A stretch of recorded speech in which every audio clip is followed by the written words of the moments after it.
Y domingo, tocando tu ventanita una vez más con un domingo de Live con María José. Un encuentro totalmente especial para mí porque es para compartir contigo y hacer este espacio de domingo de Live con María José un encuentro muy especial.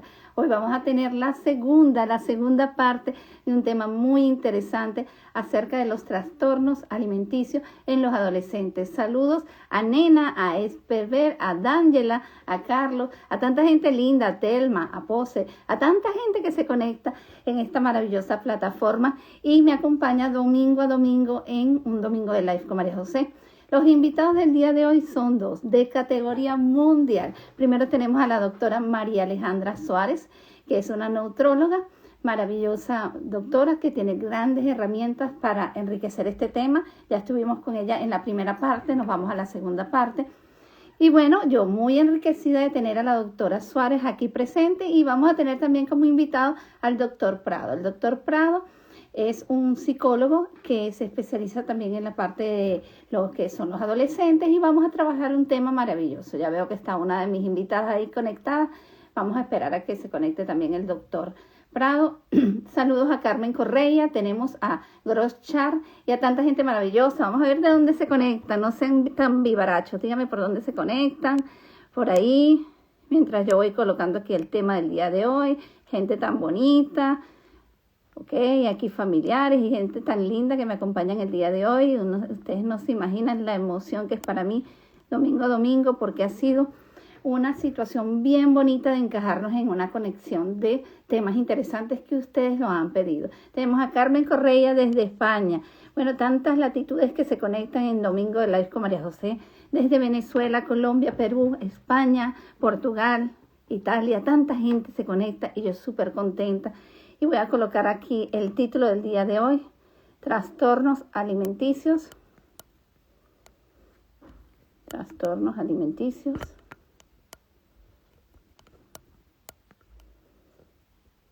en los adolescentes. La segunda parte. Ok, vamos a esperar a que se conecte el doctor Prado. Segunda parte. ¿Ok? ¿Y dónde más se conectan? Aquí nos dijo Carmen Correa desde España. ¿De dónde se conectan, gente bonita? Cuéntenme por ahí mientras hacemos aquí un preámbulo. Bueno, yo voy antes de hacerle la apertura a la doctora María Alejandra Suárez. Esta parte del enriquecedor de este tema. De este tema del día de hoy vamos a darnos cuenta de la importancia que tiene el vigilar la alimentación en los adolescentes, darnos cuenta de qué manera es necesario entrar y poder interactuar con esta materia del enriquecimiento, de cuáles son los alimentos que sean más enriquecedores para la vida de un adolescente, porque hay algunas situaciones en la adolescencia que permiten que ellos hagan de repente algunas cosas inadecuadas en la alimentación. Algunos no comen, algunos vomitan, algunos comen en exceso. Y vamos a ver de qué manera esto está asociado también a la parte emocional, de qué manera esto atañe y de qué manera estos dos especialistas van a engranar en algo perfecto, que es conectarnos y en decirnos de qué manera podemos nosotros encajarnos en esta situación. De todas maneras, voy aquí, ok, ya tengo aquí a los dos invitados, vamos a darle la apertura a la doctora María Alejandra y tenemos a D'Angela que también está desde España, gente tan linda. Ok, vamos a ver aquí, vamos a invitar. Están ahí invitados, así que de categorías, así que no se les olvide, mi gente bonita. Yo contentísima porque vamos a ir de lo más grande a entender todo. ¿Cómo estás, Jan? ¿Cómo estás, María Alejandra? Hola. Hola. Bueno, me encuentro otra vez, tres personajes, ya otra vez, son dos mujeres contra un hombre, otra vez. ¿Estás preparado? Ya, prepárate, Prepárate porque estas mujeres van con prepárate, todo. que aquí tenemos el trastorno alimentario. Mira, te quedaste hasta sin pelo, pues, nada más pensando. Dios Sin mío, pelo.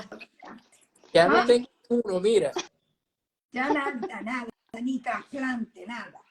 Fíjate que Hay algo que me llama la atención, que fue cuando nosotros terminamos el tema anterior, que hablamos de algunos trastornos alimenticios y la importancia de una etapa tan complicada como la adolescencia, pero yo quería involucrar un poco también la parte de los adolescentes en la parte de la neurodiversidad. ¿En qué sentido? Hay unos trastornos particulares que ellos tienen, que es la hiperactividad, hay otros que tienen lo que es la parte del desafío y hay alimentos que también aumentan este desafío y se vuelven como un trastorno. ¿En qué sentido quiero yo propagar esto? Porque en las preguntas que me hacen a mí, también me hicieron preguntas acerca de esta población. Me gustaría hacer el hincapié de algo muy necesario, ¿no? En por lo menos yo quería hacer hincapié en dos trastornos en específico. El desafiante, y quería hablar del TDAH, ¿no? Hacer solamente un pre de esto. En el TDAH, bien sabido es el trastorno de déficit de atención con hiperactividad, tiene la característica de que en la adolescencia esta parte hormonal desacerba muchísimo al individuo, el muchacho no llega a tener un control alimenticio como tal y se desborda. En muchos casos parece que quisieran comer y comer y comer y no se sacian. Pero al mismo tiempo hablamos de la teoría de ese saciarse con sustancias que son un poco, vamos a llamarlo, abrasivas como el gluten. Yo quería preguntarle a la doctora María Alejandra, en particular con esta población que es tan hiperactiva, ¿qué nos podrías decir de esta obsesión de esto, que es un trastorno, yo pienso que al mismo tiempo, porque esta obsesión a los dulces, ¿qué nos podrías decir? ¿De qué manera crees tú que podríamos manejarlo de una manera diferente para yo poderles contestar a estas personitas que me hicieron estos comentarios? Bueno, creo que eso más lo maneja Jan que yo, ¿no? Yo manejo más la parte pero si bien es cierto que este tipo de trastornos de la conducta alimentaria, que ya reconocido por el DMS-5, que son enfermedades psiquiátricas como tal, generalmente no son solas, sino que se acompañan de otras alteraciones. Foro de patologías psiquiátricas, se ha visto esto, como lo acabas de mencionar, en niños con hiperactividad y en niños con inestabilidad. Y ellos fundamentalmente lo que tienen son más que anorexia, y ahí quiero que me corrija Jan, lo que puedo ver más que anorexia, más que bulimia, y más, ellos sufren más de trastornos de conducta alimentaria específicas como pica, rumiación, evitación y restricción, sobre todo en la infancia, ¿ok? Y en los trastornos de atracón. Esos son los que más se ven en ese tipo de pacientes, ¿ok? Y mucho de eso es para saciar esa ansiedad, ya que como ya nosotros todos sabemos, hay un componente anatomofisiopatológico que está asociado con alteraciones en lo que es en el circuito del eje limbo-cortical. Hay alteraciones en la función de la serotonina y hay una disminución de la grelina en estos pacientes. Entonces ellos, al igual que los otros pacientes, ellos lo tienen un poquito más acentuado con otras alteraciones en neurotransmisores que lo llevan a que ellos adopten ese tipo de conducta. No sé si quieres agregar algo ya. Sí, bueno, principalmente encantadísimo de estar con ustedes, ¿no? Y bueno, sí, sin duda, todo lo que conlleva a trastornos, a mí no me gusta decirle trastorno, ¿ok? Hay una palabra un poco más sutil que es desorden, ¿ok? ¿Cómo, Eh, cómo le llamas? Desorden. Desorden. Ok, Desorden. vamos a llamarlo así, me gusta más. Sí, me gusta mucho más a la persona como que es un poco más receptiva a hablar de un trastorno, ¿no? Todo lo que tiene que ver con desórdenes a nivel psicológico, a nivel neurológico, ¿sí? Y a nivel neurocognitivo y a nivel también fisiológico, psiquiátrico, todo, todos estos van a tener de una manera u otra, ¿sí? Una alteración a nivel alimenticia. ¿Ok? Recordemos algo importante. Nunca olvidemos que el comportamiento, la conducta del ser humano tiene tres ejes. Yo le digo que son tres ventanas, ¿ok? Tres ventanas fundamentales, básicas, ¿ok? Que está la ventana fisiológica, que es biológica, orgánica, la ventana conductual y la ventana emocional. Son 3 ventanas a las cuales tenemos que ver, evaluar, ¿sí? Cuando un paciente viene a consulta. ¿Qué ocurre? Que los trastornos o los desórdenes a nivel psiquiátrico, neurológico, ¿sí? Muchas veces hasta endocrinos, ¿ok? Van a tener como alteración en uno de esos ejes, ¿ok? La parte de la alimentación. ¿Por qué? ¿Por qué la parte de la alimentación? Porque, bueno, hay un desajuste principalmente metabólico. Nunca olvidemos que hay un eje psiconeuroinmunoendocrino, ¿sí? Y entonces, a nivel de esa psiconeuroinmunoendocrinología, podemos ver que si hay un desajuste a nivel hormonal, ¿ok? Entonces, ¿qué ocurre con esto? La alimentación, por lo general, se va a ver alterada. ¿No? Un ejemplo claro y evidente. Depresión. La depresión va a tener como síntoma, ¿sí? Una alteración alimenticia. ¿Sí? Por ejemplo, la ansiedad va a tener un síntoma alimenticio. Y los trastornos de personalidad, por ejemplo, los trastornos de personalidad, los trastornos sexuales o los desórdenes sexuales también tienen cambios a nivel alimenticio. ¿Por qué, doctor, lo tiene? Porque es un síntoma. Pero tú no piensas que ya que todas las patologías, indistintamente de que sean psiquiátricas, todas tienen un toque relacionado con la parte alimenticia. Fíjate que hasta enfermedades básicas, un cáncer, una diabetes, cualquier enfermedad tiene, porque acuérdate que es necesario. ¿De dónde viene el combustible? O inhibes el combustible o aumentas el combustible dependiendo de qué, tu estado anímico y de cómo estés. Totalmente. Entonces, para dar respuesta, ok, como bien decía la doctora, como bien decía Mari, ¿qué ocurre con la parte a nivel de el TDAH, el ADHD? Sí, el TDAH. El TDAH tiene una disminución, es importante poder identificar, porque cuando escuchamos TDAH, siempre lo vamos a asociar con la hiperactividad. Y no, Y no, no necesariamente. El exactamente. TDAH puede tener un enfoque netamente de desatención y no necesariamente de actividad. Entonces, ¿qué ocurre con el TDAH? ¿No? Hay una disminución, por ejemplo, en el glutamato, Uh-huh. cuando hay un enfoque netamente de atención y concentración, hay una disminución en el glutamato. ¿Sí? Entonces, ¿qué debemos hacer?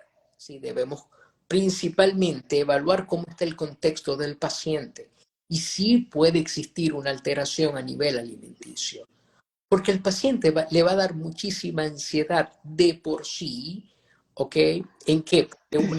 Es un síntoma asociado, la ansiedad, en que no puedo prestar atención, en todo lo que tiene que ver con esa ventana conductual de la desatención. Ventana conductual de la desatención, por ejemplo, niños que dejan los lápices botados, los borradores botados, no terminan, perdón, las actividades. ¿Sí? Entonces son niños que más propensos a buscar qué. Y cometemos un error muchas veces, ¿sí? ¿En qué? En tener recompensas alimenticias. Claro.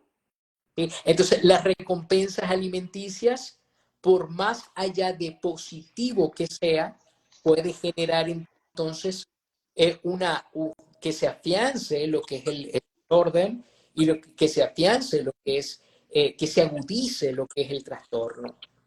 También pasa con la parte de la hiperactividad, niños que tienen de manera excesiva la noradrenalina y la adrenalina. Pueden Es cierto. estar tranquilos. Y ya Entonces, una pregunta que te iba a hacer. Y esta parte de la evitación y restricción que hacen estos niños para llamar la atención, lo has visto como una conducta normal en ellos, porque yo veo muchos niños que para llamar la atención adoptan esa conducta, porque esa es una alteración, para no llamarle trastorno, sobre todo el niño que quiere llamar la atención, que evitan comida, no quieren comer ciertos alimentos y están horas comiendo, ¿ok? Sí, Y claro. Lo que pasa es que hay que tener muy claro, muy claro, doctora, cuándo es un trastorno y cuándo no. Comenzar por allí. Y ahí hay una línea importantísima, cuándo es un trastorno y cuándo no. Por ejemplo, el trastorno o el desorden, en todo caso, se da cuando existe un malestar clínicamente significativo en el paciente. No importa que sea en la familia, no, en el paciente. A veces está más preocupada la familia que el mismo paciente. Entonces, cuando en el paciente existe una limitación clínicamente significativa en tres ejes fundamentales. El primer eje es lo académico o lo laboral. El segundo eje es a nivel social. ¿Sí? Y el tercer eje a nivel afectivo. Cuando tú te limitas, cuando tú ves que tu problema rosa te limita a nivel académico, a nivel laboral, a nivel social, a nivel afectivo, hay un trastorno. No, doctor, mire, yo siento esto solo en esta ocasión. Quizás allí no hay un trastorno. Evaluar qué está sucediendo. Por ejemplo, niños llaman la atención. Puede ser que papá y mamá se estén divorciando. Pasa mucho en las partes migratorias. Puede ser que yo tenga un conflicto de adaptación. No me he adaptado al país donde papá y mamá eligieron vivir. Me preguntaron Exacto. si yo quería vivir allí. Quizás no me preguntaron y me llevaron. También Sí, pudiera ocurrir aquello que no me gusta de la familia, como hablábamos en el primer programa. Aquello que yo estoy rechazando de mi entorno familiar. Entonces, cuando yo rechazo algo de mi entorno familiar, puede existir una alteración del alimento. claro. Sí, yo quería hacer una observación en este punto que hemos tratado, porque hay algo muy importante en el déficit de atención. Como es un desorden, bien se sabe, hay cuestiones neurológicas que son importantes y desacerban la conducta. Y una de las cosas es la manifestación del desafío. Y el desafío viene combinado también con la cantidad de ansiedad que tienen estos pacientes. Por lo general, cuando se une la adolescencia, que es el periodo que estamos hablando, más esta ansiedad, el proceso se hace una explosión. Entonces, ¿qué ocurre con este desorden neurológico? Este desorden neurológico me pide que tenga yo más alimentación. ¿Por qué? Porque hay un desgaste más fuerte en las dos situaciones, tanto por la adolescencia y por el mismo trastorno. Y hay algo importante que es una cosa que acentuó muy bien la doctora Illán, que es la parte de hablar de las conductas desafiantes o las conductas que se presentan. ¿Qué pasa con el niño que es desafiante? Él de repente no tiene la saciedad o las ganas de comer. Es la cuestión del desafío. Es decir, la conducta que él lleva es a comer cantidades de pan para desafiar o para llamar la atención. Y en el caso de lo que estamos hablando de trastornos alimenticios, ya es cuando psíquicamente el organismo le pide la alimentación, porque hay niños que hemos visto con TDA o con TDAH que por el mismo problema de atención y la misma angustia que manifestaba Jan, caen en estos ciclos de comer y comer y comer y pueden llegar a ese trastorno del atracón, diría yo, porque, por ejemplo, en los casos que yo he manejado, a veces llevan una lonchera llena inmensamente de comida y cuando terminan, yo puedo llevar una galleta y él decirme, quiero galleta. Y él quiere galleta porque tiene más ansiedad, no porque él quiere probarla, él tiene más ansiedad. Ahora hay algo que me ha llamado la atención, que es este fenómeno. Disculpa, Mari, pero también además de trastorno de atracón, también lo ves en el comedor nocturno, que ellos también se levantan y comen de noche y no y comen cantidades bárbaras, igual que en el trastorno del atracón. También Exacto. eso sucede mucho en esos pacientes. ¿Ok? Exacto. Compran la comida, la esconden y se la comen cuando los demás no la ven, no los ven. Sí, Totalmente. ahora, ahora, Y ujú, y esa conducta habla. Sí, eso claro, habla. Es que eso nos está diciendo Tiene alerta. Y que di- solamente lo descubren los familiares cuando consiguen los restos de comida en la habitación o ven que la nevera queda abierta o ven platos sucios. Y entonces eso quizás a veces es peor que el trastorno por atracón, porque el trastorno por atracón la gente lo ve. En cambio el comedor nocturno no. Y él está consciente de lo que está haciendo. claro. Ahora fíjense un detalle que yo quería manejar, que era el trastorno que está bien estructurado por la Organización Mundial de las Naciones Unidas, que nos habla de la inhibición a la alimentación, que es el bien llamado la anorexia, ¿ok? Y en este trastorno yo quisiera que la doctora María Alejandra nos dijera de qué manera esta anorexia como tal incide, por qué factor no quiere consumir alimentos y cuáles son las causas o las consecuencias para que la gente tenga un preámbulo de qué se trata esta anorexia como tal. Bueno, cada uno de ellos, vamos a usar la palabra de nuestro querido amigo, estas alteraciones, pero por la clasificación estadística de enfermedades mentales ya son consideradas enfermedades. De hecho, ya hay un capítulo especial solo para ellos en el total. DMS-5, donde los clasifican en trastornos de la conducta alimentaria generales, que son la anorexia, la bulimia, el trastorno por atracón. Luego tienes las específicas y luego tienes otras que no son específicas. Cuando hablamos de la anorexia, el nombre te lo dice, la persona deja de comer. Las causas son causas multifactoriales. Generalmente están asociadas a patologías emotivas, se han asociado hasta niños que han sido abusados sexualmente en la infancia, aunque esto no está comprobado científicamente, pero hay estudios que lo dicen. Hay patología, un patrón sociocultural asociado a niños que desempeñan algún tipo de actividad donde tienen una exigencia extrema a tener un cuerpo cultural para que o sea, ser extremadamente delgado para que rindan, como son los bailarines, las nadadoras, las gimnastas, aquellos niños que nacen en hogares donde la parte donde tu cuerpo es importante y desde que son pequeños te someten a dieta, están todo el día hablando de dieta, todo, o aquellos niños que viven en hogares donde mamá y papá lo único que hacen es ejercicio desde que se levantan, pero no le explican a ellos que ese ejercicio y que esa dieta es por salud, sino, mira, levanté pesas, uy, tengo este músculo, estoy chévere, y se miran en el espejo, y entonces para ellos el físico es importante. Entonces le privan, es el niñito que va al colegio y entonces ve que todos los demás comen esto y él come otras cosas. Va a un cumpleaños y él quiere comer esto y mamá le dice, no, porque no puede ser gorda. Y eso va quedando, ¿ok? Y esos son estereotipos que se van como tatuando, diría yo, en esas neuronas. Y entonces, en la medida que ellos evolucionan, ¿ok? Aparecen este tipo de alteraciones.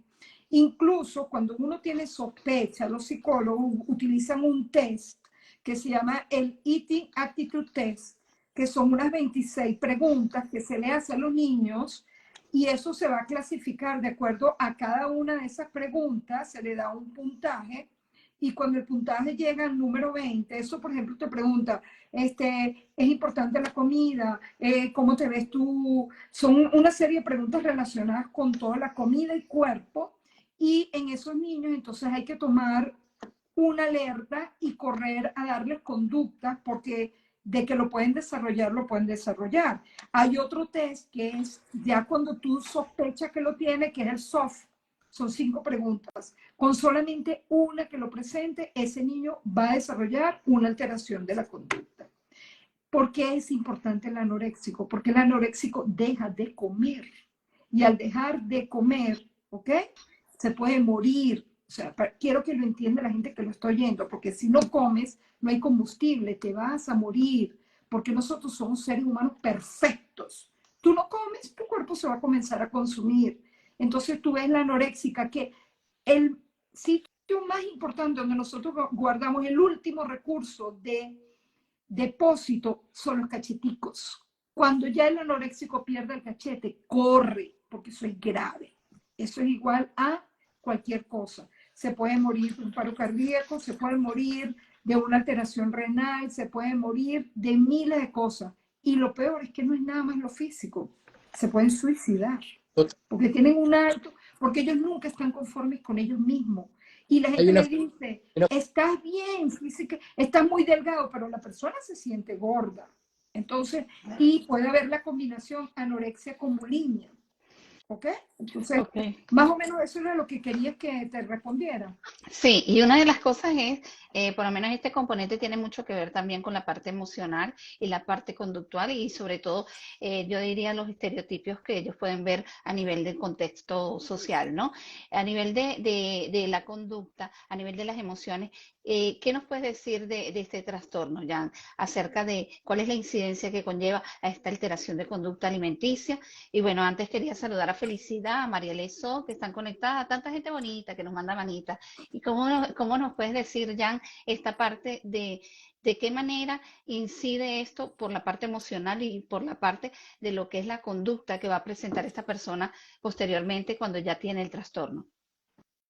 eh, sí, mira, la incidencia, lo que llamamos la etiología, principalmente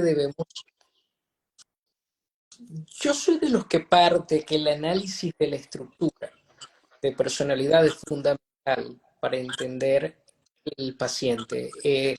Los desórdenes, eh, las enfermedades, Salud.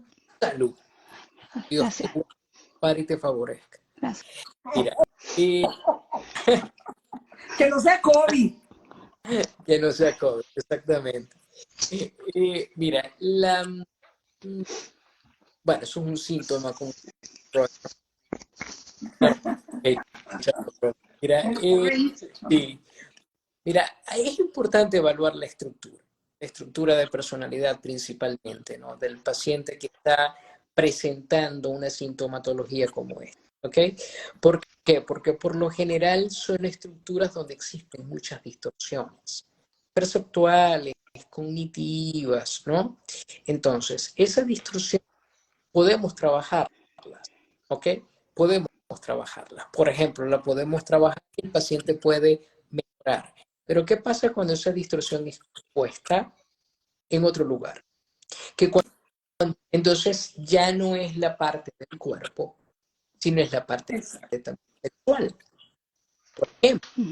Entonces, ay doctor, ya me cambió, ya mejoró esto y ahora está presentando esto. ¿Por qué? Porque es parte de la estructura. Recuerda que la estructura es como un hilo, es como un hilito. Por eso que hablamos de la campana de Gauss, ¿ok? Que existe, sí, es como un hilo que va hacia arriba. Y eso cuando va hacia arriba hay una alteración activa de la enfermedad. Es cuando se activa la enfermedad. Por ejemplo, la psicosis. La psicosis hace fase activa. ¿En qué hace fase activa la psicosis? En una esquizofrenia, por ejemplo, en un trastorno de personalidad, por ejemplo, ¿sí? En un trastorno esquizoafectivo, por ejemplo, y en muchas ocasiones la misma psicosis viene cargada o viene como que con ese aderezo de los problemas o de los conflictos o de los desórdenes alimenticios. Entonces es fundamental evaluar principalmente a qué obedece su persona, porque es allí donde comienza entonces la angustia a florecer. Para poder entender cuál es la angustia del paciente, recuerda que todos vamos a consulta porque tenemos algo que resolver. Angustia. Y esa angustia la necesitamos resolver por algo. Ahora, la estructura de personalidad va a producir que el paciente hable de su angustia Entonces, por ejemplo, problemas emocionales que pueden presentar.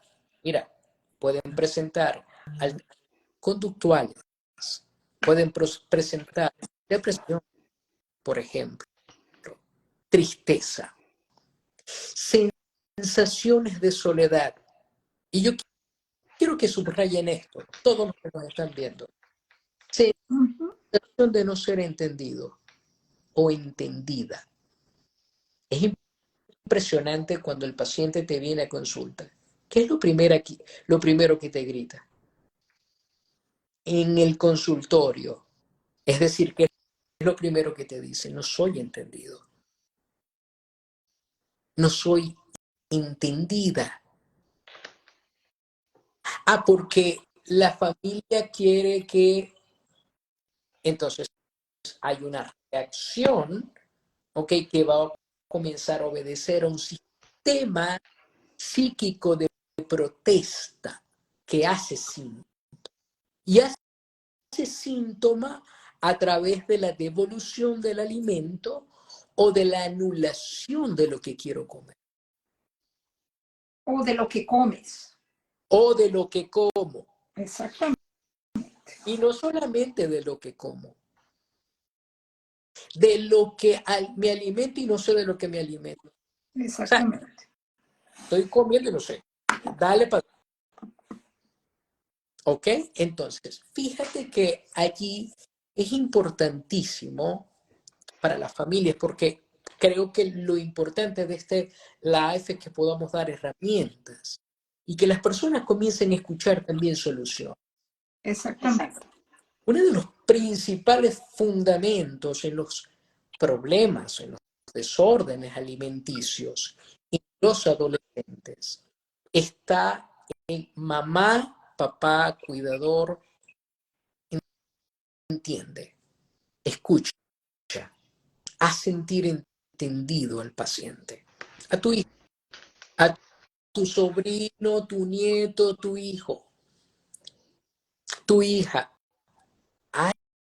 Algo está haciendo síntoma. Cuando yo digo hacer síntomas, ¿qué habla? A veces no lo decimos en palabras, lo decimos en el cuerpo.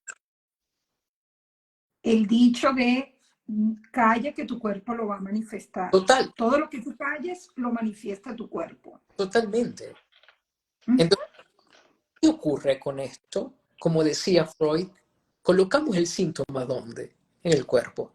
Y la fase oral es muy importante en ese momento.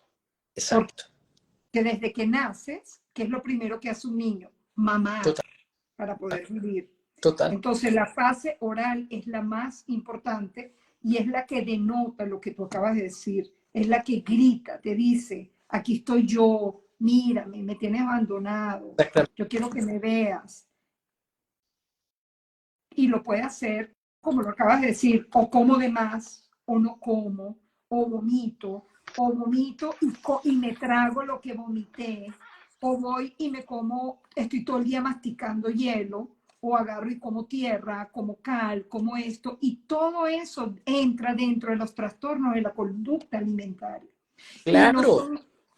Exacto. Porque... Es importante, que también es importante que le regalemos a las personas síntomas que tienen que ver con la fase premórbida del paciente. Exacto. Aquello que no habla, entre comillas, porque no es algo tan severo, aquello que todavía no me dice nada, pero habla, que viene desarrollándose y que se viene despertando, una anorexia, una bulimia, un desorden por conducta de atracón. Entonces, ¿qué sucede? ¿Qué está? Primero el paciente comienza a rechazar afectivamente el entorno. Exactamente. Son pacientes que se aíslan, son pacientes que no, mi hijo dejó de hablar, es extraño,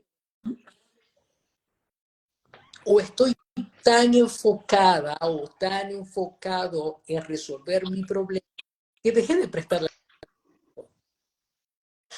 Pero no hemos hablado de otra cosa, que es fundamental también, que es la obesidad. infantil. Claro, pero ahí tienes Fundamental, el trastorno del atracón y los comedores nocturnos totalmente. y la bulimia, porque la gente cree que el bulímico es siempre delgado, ¿no? El bulímico puede ser obeso, Total. que eso es lo que tiene que ver. Sí, y Entonces, fíjate que hay algo que yo quería mencionar aquí de lo que han hablado, ¿no? Esta parte que me parece muy interesante, que es la parte de la anorexia y la parte de frenar o callar las emociones. En el caso de la anorexia es reprimir. Yo voy a reprimir lo que estoy sintiendo y lo manifiesto en que yo no quiero tener contacto ni con mi vida ni con mis emociones y dejo de consumir alimentos. Por lo tanto, busco el enfoque y fíjate que ahí inclusive en moda y en cualquier situación en donde ves este tipo de, de cuerpos que son tan delgados, en donde tú ves que definitivamente no toman en consideración de que esta persona es callada y que debe hablar. Y hay algo muy importante que es un mensaje que están mandando aquí de Felicidad 69, que es esta parte de la gente a veces ser muy cruel con la persona que sufre el trastorno y ellos no saber que están callados y si por lo menos come porque te ves muy mal, come por tal cosa y llega un momento que el muchacho o la muchacha se suprime en darse cuenta que detesta a esa persona que lo está obligando a comer. Entonces, eso es un aspecto que es importante tomar en cuenta los padres, que si hay este trastorno, nosotros no podemos ir encima del trastorno a presionarlo, porque no sale a flote, el muchacho no quiere manifestar y se cierra en un mundo hermético. A esta pregunta que hace Felicidades, ¿qué recomendaría al entorno? ¿Cómo manejar el trastorno de una persona con esta anorexia? Sobre todo la familia, porque la gente a veces es cruel. Bueno, yo creo que en ese caso lo que se debe hacer es primero, hay una cosa importante que acabas de nombrar en relación a la anorexia. La anorexia tiene, si no es bien tratado, tiende a cronificarse en el tiempo. Eso es bien importante tomarlo en cuenta. Lo primero es el alimento. Desde el momento que el niño comienza a comer, hay que darle la importancia al alimento, pero no obligarlo a comer. Esas mamás de que están todo el día obligando al niño a comer todo el día, porque tú lo que haces es fijar una fase oral. Yo no sé si estoy equivocada ahí, ya, pero es lo que he visto. Entonces, enseñarle que el alimento es necesario para vivir y explicarle lo que es un buen alimento, lo que son alimentos no tan recomendados, pero que también son permisibles, que cómo se debe comer, explicarle lo que es tu anatomía, tu cuerpo, que cada quien tiene una manera diferente de cuerpo, ¿ok? Y enfatizar que cada quien tiene su rol, pues, y que la comida, o sea, no premiar, yo creo que un grave error que cometemos las madres, que me puedo incluir en eso, es que si te portas bien, yo te regalo un chocolate. Si te portas mal, yo te quito el chocolate. Entonces, ¿qué estás haciendo? Estás enfatizando algo, ¿verdad? Que es su fase. estás emocionalizando la alimentación. No podemos Exactamente. emocionalizar, no debemos emocionalizar la Entonces, alimentación. imagínate un niño obsesivo compulsivo, que tú ya le diste en la primera arma, tú se la diste. Le diste, eso es como un mono con un cuchillo. Tal cual.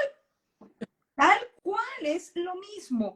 Y en estos pacientes, tanto con anorexia como con bulimia, con cualquiera pica, rumiación, cualquiera de ellos, nosotros vemos es como un iceberg. Nosotros estamos viendo la puntica que está afuera, pero lo que está abajo, que un porcentaje muy grande es trastorno que se trata, es con psicoterapia, porque la parte médica es importante, la parte nutricional es importante, pero si no hay psicoterapia, esto no mejora. No, no. Tú puedes meter a un niño de eso, tú lo hospitalizas, le colocas una sonda, lo recuperas nutricionalmente y lo mandas para su casa, perfecto. Pero si no hay tratamiento con psicoterapia adecuado, ese niño no va a salir adelante. Y no son los medicamentos, es lo que acaba de decir Jan, hablar, cambiar de conducta, terapias, repetir los test, volverlos a hacer, hacerles cambiar su estereotipo. Y en algo que sí, que estoy contenta es que por lo menos ahora las modelos no son las raquíticas de antes. De hecho, en este mismo universo hasta hay una gordita, pues. hay que cambiar. El mundo Claro. tiene que cambiar. Yo no estoy a favor de la obesidad y el sobrepeso porque ellas son tan dañinas como también estos extremos, porque están asociadas con miles de patologías. Pero creo que el estereotipo de la delgadez extrema que había antes era tóxico y nocivo. Y nosotros los padres a veces somos culpables de que nuestros niños caigan en estos trastornos. Ahora, yo quería hacer una pregunta a Jan, que era acerca de un comentario de Emilia Salas, que dice, un adolescente puede padecer bipolaridad y eso influir en un trastorno alimenticio. Un niño, ya va, un Un, niño puede, un adolescente puede padecer bipolaridad, ¿ok? Y eso influye en un trastorno alimenticio. Yo lo que entiendo de la pregunta es que el niño tiene bipolaridad y que si al mismo tiempo puede tener un trastorno alimenticio por la bipolaridad. bueno, la bipolaridad tiene inicios, los inicios de la bipolaridad a nivel médico, a nivel. Yo tuve la bendición de trabajar en un psiquiátrico y ahí pudimos ver, me pude pulir, pude allí ver todos los trastornos, desórdenes, todos, no lo leí en el DSM solamente, sino que los vi en vivo y directo, vía satélite, ¿no? Una situación, como decimos, rica a nivel clínico, ¿no? Conocimiento muy. Mira, no podemos confundir la bipolaridad con lo que llamamos la habilidad afectiva. Y eso es algo muy importante. Eso es un error que muchos hasta clínicos cometen. La labilidad afectiva no es la bipolaridad. Y que es un sujeto lábil afectivamente, ¿sí? Que hace switch a nivel emocional de manera rápida. En la mañana estoy bien, en la tarde estoy mal.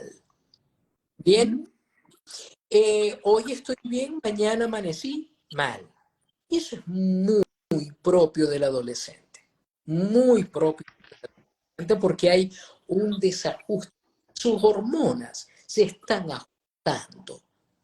Por eso es que el adolescente tiene un olor diferente, por eso es que el adolescente le comienzan a salir de lo que llamamos signos sexuales primarios.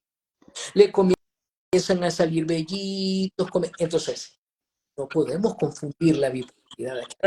La bipolaridad rápidamente son dos polos, por eso que se llama bipolaridad. Es el polo maníaco y el polo depresivo. Imagínate dos, una silla maníaca y una silla depresiva. Pero hay un criterio diagnóstico fundamental para no caer en confusión. Y es que en la bipolaridad, los estados de depresión, depresión leve o depresión mayor, bipolaridad 1, bipolaridad 2, deben tener una consecución mayor a 2. A 2 semanas. Sí, Okay. igual la parte maníaca o hipomanía, vuelvo, y bipolaridad 1, bipolaridad 2. Cuando tú estás en fase maníaca, no es que hoy estás en fase maníaca y mañana, pum, en fase depresiva. No, yo aquí he tenido pacientes bipolares muchísimos.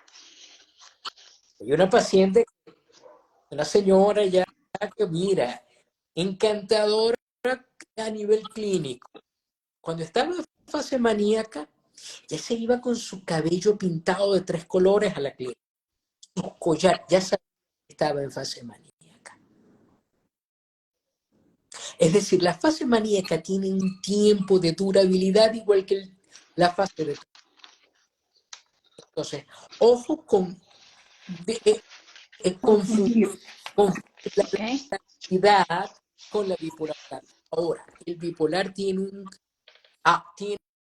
desajuste alimenticio totalmente.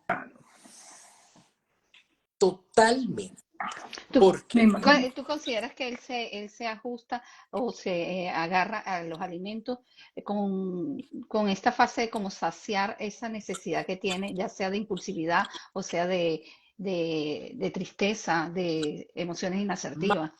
allá, va mucho más allá, mucho Okay. más allá. ¿Por qué?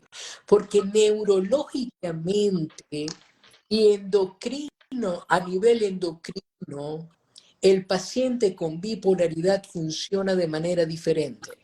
Genéticamente sus neuronas no son igual que tus neuronas. Y entonces la sinapsis no es igual, entonces las vesículas a nivel sináptico tampoco son iguales. Entonces, ¿qué ocurre con esto? Mira, un paciente en fase maníaca puede comer cualquier cosa, cualquier, cualquier cosa en el sentido de cualquier cosa. Sí, sí, sí. Combinar comidas que tú dices, que ahí tú comienzas a notar que el paciente, mmm, no hay equilibrio. Entonces tú ves que el paciente no está comiendo, vamos a sumarle los medicamentos. Entonces Exacto.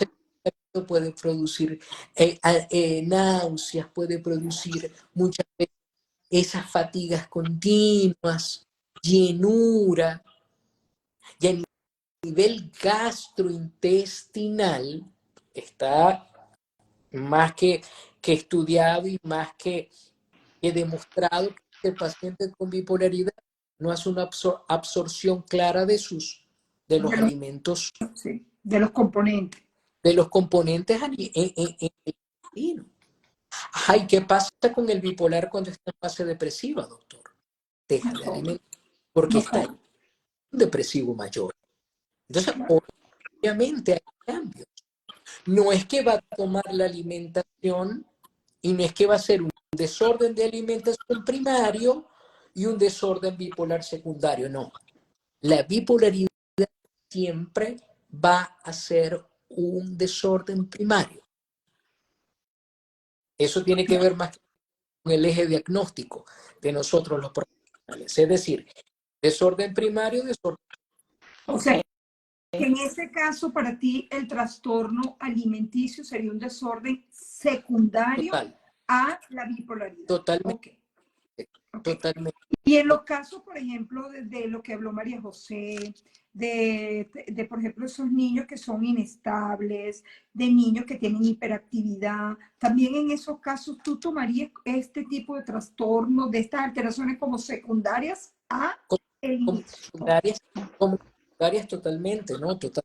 Ahora, ¿qué cambiaría? Porque recuerda que perdón, el TDAH, y no hablamos ahorita del paciente, que tú hiciste una pregunta, una, un entendimiento del desafiante bien, ¿no? Y que pronto se los voy a develar. El niño con TDAH, recuerda que hay una pregunta que yo siempre hago en consulta y es, ¿el niño es hiperactivo? ¿Tiene agitación motora cuando está jugando videojuegos? No, doctor. Y ahí comienza mi análisis, porque ¿qué sucede? Recuerda que el TDAH es un desorden neuropsicológico. Ujú. Es como el diabetes. Doctor, a mí se me sube el azúcar solo cuando como queso o torta tres leches. De Ah, sí, contrario, no. O sea, si yo como pay de limón, no se me sube el azúcar. Es exacto. lo mismo, es lo mismo. O sea, cuando el niño tiene el trastorno, desorden de TDAH, de déficit de atención y hiperactividad, es hiperactivo en cada área, es cuando se está bañando, cuando está jugando videojuegos, cuando está viendo televisión, no puede estar 5 minutos sentado en cada área de su vida. Hay un video que está corriendo en Instagram que me encantó y colocan dos niños viendo televisión, viendo una serie. Un niño está viendo su serie y otro niño que está viendo la serie sentado y él da vueltas y vueltas y vueltas y mira y vuelve. Se ve claramente que es un niño con TDAH. Entonces, ¿qué ocurre? Dando respuesta. Sí, obviamente, el TDAH, ¿por qué?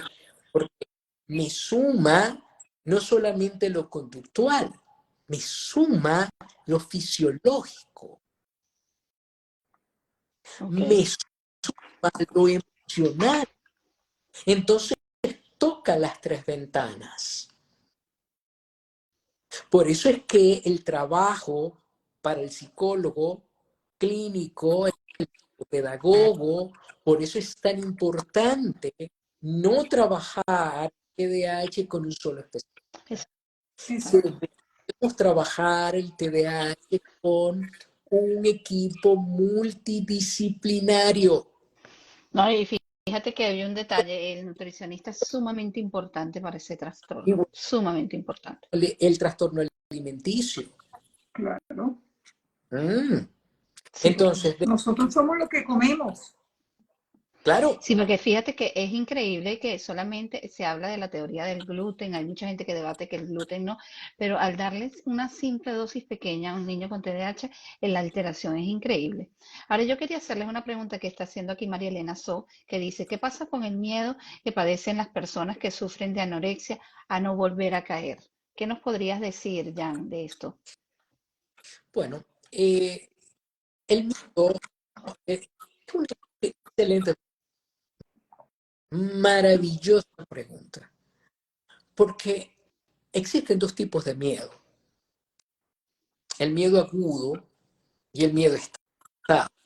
¿El miedo agudo cuál es? Nosotros estamos hablando aquí ahorita.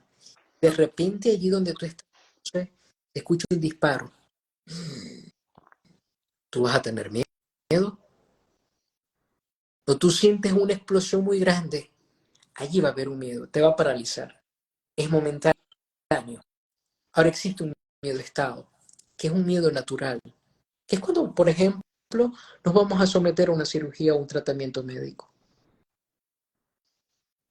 Por ejemplo, miedo a volver a caer, a una situación, a una enfermedad, a una relación tóxica. Miedo a volver a padecer de algo. Miedo a lo que puede ocurrir en un futuro, en un viaje, en un trabajo, en un examen. Entonces, va a existir el miedo, claro que va a existir el miedo. Porque ¿qué está evitando? ¿Qué está diciendo el paciente? No quiero volver a sentir dolor, Exacto. no quiero volver a sentir rechazo, no quiero que me vuelvan a mirar mal, no quiero no quiero verme como me veo. Entonces, ¿qué hay que fortalecer en terapia? Es un rol del terapeuta. Hay que trabajar con el autoestima, hay que trabajar con la expresión emocional, con la comunicación, La familia. con los miedos. Y hay que trabajar con el contexto. La familia, Es la más importante. Si no hay apoyo familiar, olvídate. El psicoterapeuta puede hacer todo, pero si no hay apoyo en la familia, por eso inventaron los hospitales de día en los trastornos de conducta alimentaria, porque es para ese pedacito de tiempo llevarlo y continuar con el tratamiento. Lo que haces con las manos lo destruyen con los pies en la casa. claro, porque si no hay un acompañamiento, Exactamente.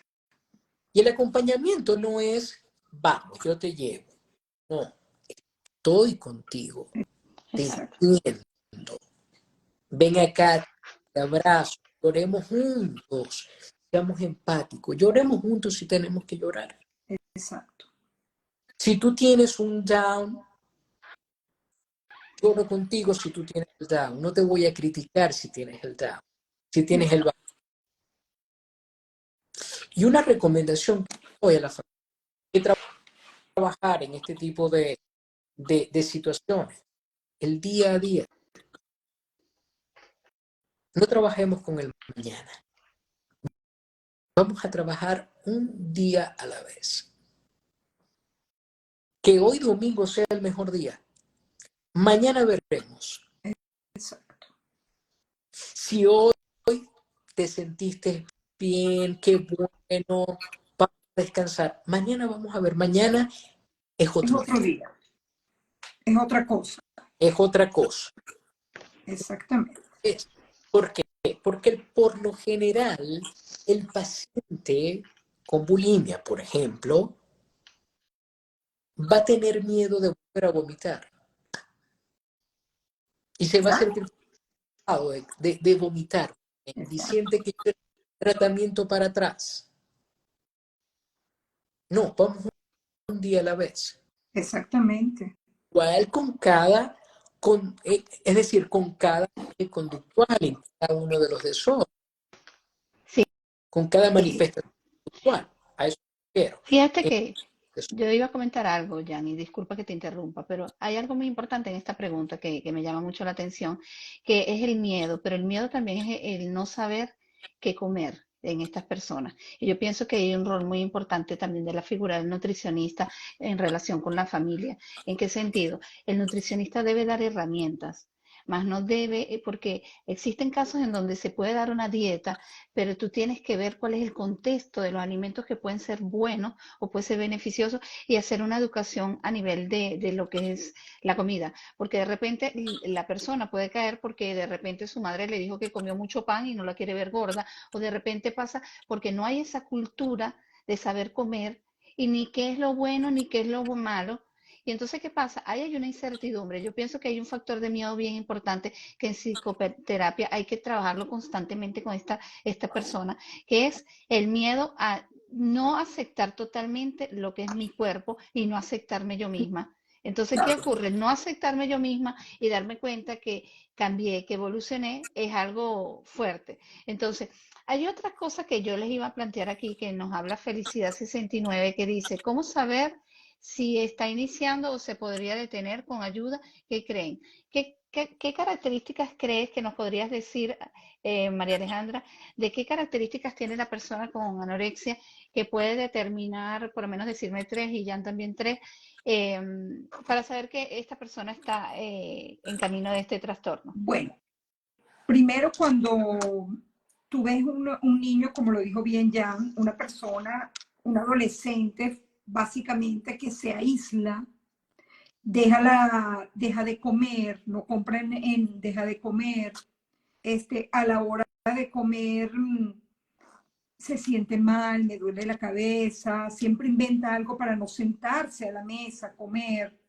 En la hora del colegio, del recreo, no va al recreo, se queda en el salón de clase. Es que voy a aprovechar para hacer unos ejercicios que no entendía, ¿ok? Se aísla, no habla con la gente, cuando ve comida pone mala cara, ¿ok? Ese es el anoréxico. La bulímica no, ella va y come y está, y entonces pues corre y va al baño, ¿ok? Y vomita. Hay el otro que se llama la rumiación, que es peor aún. El niñito acaba de comer e inmediatamente lo que vomita lo vuelve otra vez a masticar y se lo traga o sencillamente lo vomita. O tienes otro tipo de trastornos que hay que estar pendiente. Entonces los niños, no, por eso es malísimo. Antiguamente solo hacían mucho las mamás. Si vomitas la sopa, te la comes. Mosca, eso es importantísimo. Mira la cara de Jan, ¿sabe por qué lo dice? Porque seguro has tenido. O esos niños que tú ves que es otro trastorno de la alimentación. Entonces el bulímico, claro, es un gordito y como él come, se mete un comelón horrible, va al baño y vomita. La gente no le para porque como es gordito no importa. Y ese es el que termina con unas obesidades bien importantes y además de los trastornos inherentes a la obesidad, los trastornos de la bulimia, del vómito repetitivo, las caries, gingivitis. Bueno, lo más grave que puede suceder que es una ruptura de esófago, pero no llegamos a ese nivel, ¿ok? Y luego tienes el del trastorno por atracón, que es igualito, pues. Entonces el niño va y, oye, vale, mira, come ahí bastante, y entonces, pero ese no vomita, ese no se laxa, ese no toma diurético. Entonces ese se va poniendo cada vez más gordo, pero como él come, nadie le hace caso. Porque yo pienso que el problema básico es que como el anoréxico es flaco, la gente tiene asociado flaco, enfermo, lo asocia con patología, pero no ve que el gordo es la misma bomba de tiempo que el flaquito. Entonces, ambos puntos hay que tomarlos en cuenta. Y cuando tienes esas dudas, uno debería ir a un especialista donde, como mencioné previamente, hay test donde te pueden, además de esa conducta, donde te puede afianzar, mira, aquí tenemos una alerta, aquí el psicoterapeuta tiene que actuar, es en ese momento, porque en ese momento tú puedes ayudar. Una vez que se instala, tú puedes mejorar, pero hay que tener en cuenta que estas patologías, si no son bien tratadas, tienden a cronificarse. ¿Okay? No sé cuál es tu experiencia ya. No, no, totalmente a jugar y muy de acuerdo contigo. ¿Y qué pasa cuando se cronifica? Exacto. Yo escuchar fatalista, pero la muerte está muy Exacto. cercana. Está muy Okay. cercana. Estamos hablando de una cronicidad de la enfermedad y de la patología, del desorden a nivel prolongado. Es decir, puede existir una muerte por hay una ya se descompensó el paciente, descompensación del paciente a nivel orgánico. Puede haber un colapso inmunológico, por ejemplo. Puede haber también un problema cardíaco, endocrino, renal o simplemente, Hepático. el suicidio. Entonces, ahí hay que estar muy pendiente. Ahora, hay una conducta que es repetitiva, que se da mucho en los pacientes en esa fase, digamos, inicial del desorden. Y es que pacientes que presentan estrés visiblemente a la hora de comer o frente al alimento. Porque recuerda que aquí hay que evaluar, sí, hay que evaluar el contexto, familia, pero también hay que evaluar cómo es la relación del paciente con la alimentación. La comida, la alimentación, es como una persona. Ellos tienen una relación con él. Tengo una relación me relaciono con él y lo humanizo. Entonces ahí comienza el rechazo, comienza el estrés. ¿Ya? Entonces, en esa área de la anorexia es importante comprender que el paciente inicia con un estrés significativo frente a la alimentación.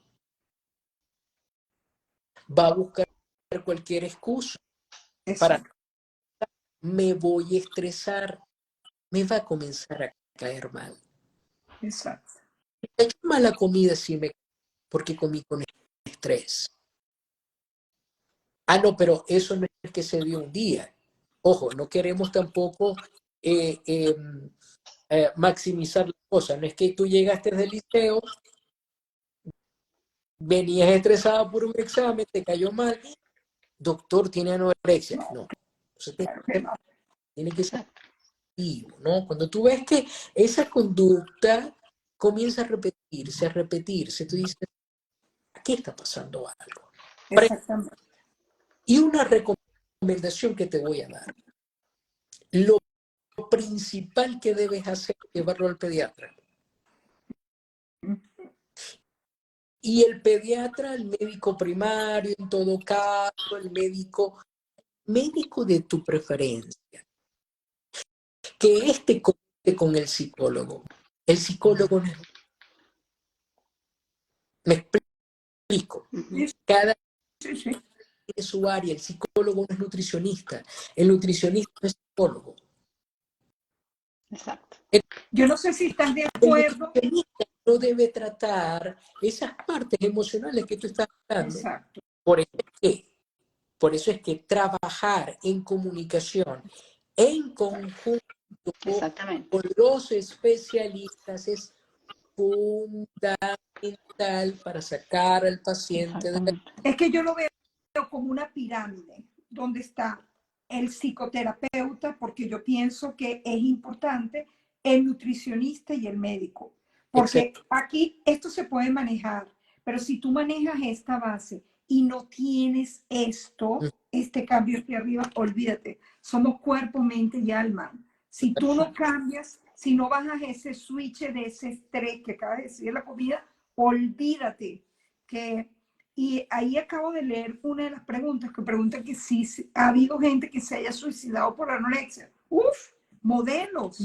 De hecho, uno de los cambios que hubo a nivel mundial del estereotipo de las modelos fue por la cantidad de suicidios, ¿no? Ok, quería leerles aquí un comentario de Felicidad que dice, wow, sí, yo te acompaño, es para todo, estoy contigo y me encantó eso. Hay otros comentarios que ella nos hace también que dice, tengo una amiga que es bulímica severa y la familia fue súper importante. También hace otro comentario que dice, así es María José, es estar claro, no se sabe, falta de conocimiento y si se entiende, el miedo. ¿Ok? Saludos a Kerlin, a Nelvis, a Parem, a Luis Suárez, a Pedro. Y tenemos aquí otra pregunta de Felicidad. ¿Algunos de los que han conocido a alguien que haya muerto? Ah, bueno, esta es la pregunta de anorexia. Ahora estamos en la fase final del live y yo quería que ustedes como padres, como especialistas en las diferentes disciplinas, me pudieran dar un enfoque de cuál es la base o la guía más esencial que podrían recomendarle a un padre que vive muchas veces cuando estos trastornos se hacen presentes, es a veces la no educación o no la conducta de saber comer tampoco. Entonces, ¿de qué manera podrían ustedes darle una recomendación al padre y a la madre sobre este proceso tan importante para la vida del ser humano? Cualquiera de los dos que quiera hablar, vamos a empezar con Jan, a ver. María Alejandra, te cedo el primero. Si eres vivo. No, pero las damas Mira, totalmente. yo pienso que esto es, cuando hablamos de psicoterapia, no estamos hablando de psicoterapia solo al paciente. Yo pienso que es un cambio que hay que hacer en todo lo que es la familia y el rol de la alimentación en la familia. Enseñar que hay que enseñarle a comer y que la comida debe ser un momento de paz, tranquilidad, armonía, unión, no el momento del castigo para ver si tú te vas a comer el batido que te mandó la nutricionista que llena los requerimientos. No, es el momento de paz, de tranquilidad, donde que la mesa sea un momento de unión, donde no exista televisión, donde no exista teléfono, donde sea el compartir, donde se viva lo que verdaderamente somos los humanos, tener la esencia del ser humano. Pienso yo que eso es lo más importante que tenemos que hacer, ¿ok? Lo veo así. Sí, no, totalmente, ¿no? Creo que dijiste algo importantísimo que es tener paz. Comer en paz. Sí, mi eslogan como psicólogo es bienestar a tu alcance. Exacto. Yo creo que el bienestar es fundamental para cada uno. Creo que la vida es como caminar en una cuerda floja. Tal cual. Hay algo que está abajo, la parte de abajo, se llama vacío, que Freud lo llamaba falta y decía que eres con falta. Sí, señor. Totalmente. Cada quien tiene una falta. Tenemos faltas. Exactamente. La vida es la cuerda. Pero existe una barra que es la barra del balance, la que nos da el equilibrio, la estabilizadora. Y esas son mis herramientas. Eso es el amor. Esa barra es el bienestar, lo que te produce a ti. Lo que te produce a ti, eso que te da tranquilidad, que te da paz. A veces queremos colocar en aquellas cosas que no podemos controlar la paz. Y no, debemos aprender y enseñarle esto a nuestros hijos, que no podemos. Hay dos cosas en la vida, aquello que podemos controlar y lo que no puedes controlar, déjalo correr. Hay niños que son metabólicamente hablando, que tienden a ser gorditos. Exacto. Hay gorditos bellísimos. Yo tuve, creo que eso lo comenté en el primer live, tuve un paciente hace años, un chico que va a consulta como de 37 años, con muy, muy buen porte, delgado, espigado, pero deprimido. Empezamos a hablar de la depresión y en la primera consulta sale que él era paciente bariátrico. Y en la segunda consulta me dice, doctor, ¿sabe por qué viene mi depresión? Porque yo extraño el gordito que era. Yo era súper alegre, me encantaba, me lo hice por estética. ¿Y por qué se Por operó? estética. Por estética. Ah, ok. Pero Por, ¿qué e- ocurrió en ese caso? ¿Qué ocurrió en ese caso? No hubo una orientación psicológica adecuada antes de la operación, lo que llamamos psicoprofilaxis quirúrgica. Ahora lo hacen, ahora es Total, obligatorio, ¿sabías? totalmente. Entonces, fíjate, el gordito que hay niños, hay niñas que son gorditas y son bellísimas Y felices.